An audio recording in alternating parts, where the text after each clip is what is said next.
Joining me now is Shelly Palmer, the host of Shelly Palmer Digital Living. He says he watched the fight on Periscope, and he says live piracy like this will be difficult, if not impossible, to regulate. He joins me now. Shelly, you watched it on Periscope. It wasn't a very satisfying experience. No, it wasn't really satisfying, but I was down in Walt Disney World, and I had guest room Wi-Fi. They didn't have pay-per-view. I had no choice, Richard. I had to commit a crime. I had to watch the fight on Periscope. There was nothing I could do about it.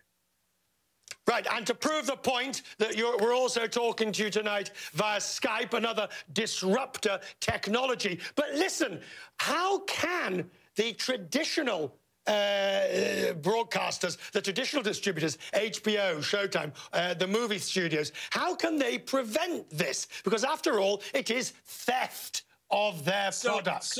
No, yes, it is theft, but in practice, it's not a very good use of the technology. It happened to be interesting last night because Pacquiao and Mayweather wanted so much for you to just pay $100 each, and they wanted to make hundreds of millions of dollars each. But generally, if you look at the way Twitter and other social media have enhanced and actually increased popularity, have made people part of communities around broadcasts, this is going to really Shelly, this is Napster Redux.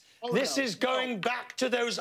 No, you're right. No, it is. This is going back to those arguments about peer sharing, about taking material that you don't own.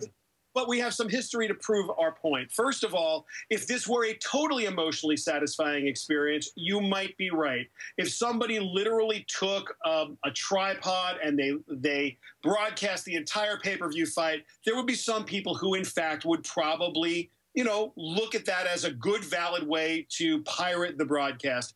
But in general, this is a brand new medium. And what I think is going to happen is we're going to have new ways to use it. For example, my friend Orlando Jones is on Sleepy Hollow, and he likes to live tweet the show to his fans. He's got, 100,000 Twitter followers. Now he could Periscope to his fans. I think that there's something wonderful about being able to broadcast. No.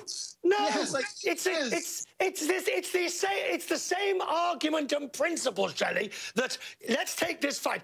In time, it will become more sophisticated, and in time... So I ask you, what can the traditional broadcasters and the traditional distributors do about it? Absolutely nothing. That's the interesting part. You can try to jam it. Like, they were trying very hard. To be fair, I was playing whack-a-mole. Like, every time I'd get into a particular Periscope stream, it would be cut off, and then I'd have another one to go find and look for. But at some point, there'll be pirate versions of that, and ultimately, there's nothing that they can do. They're on the wrong side of history, Richard. This technology empowers people to do just what you've suspected, but my guess is that that's not how people are going to use it, because the 1-9-90 rule will always apply. 1% create, 9% contribute, and 90% are the audience. So I don't think this is quite the issue, but you know what? Let's see. Only time will tell. Shelly Palmer joining us to talk about that.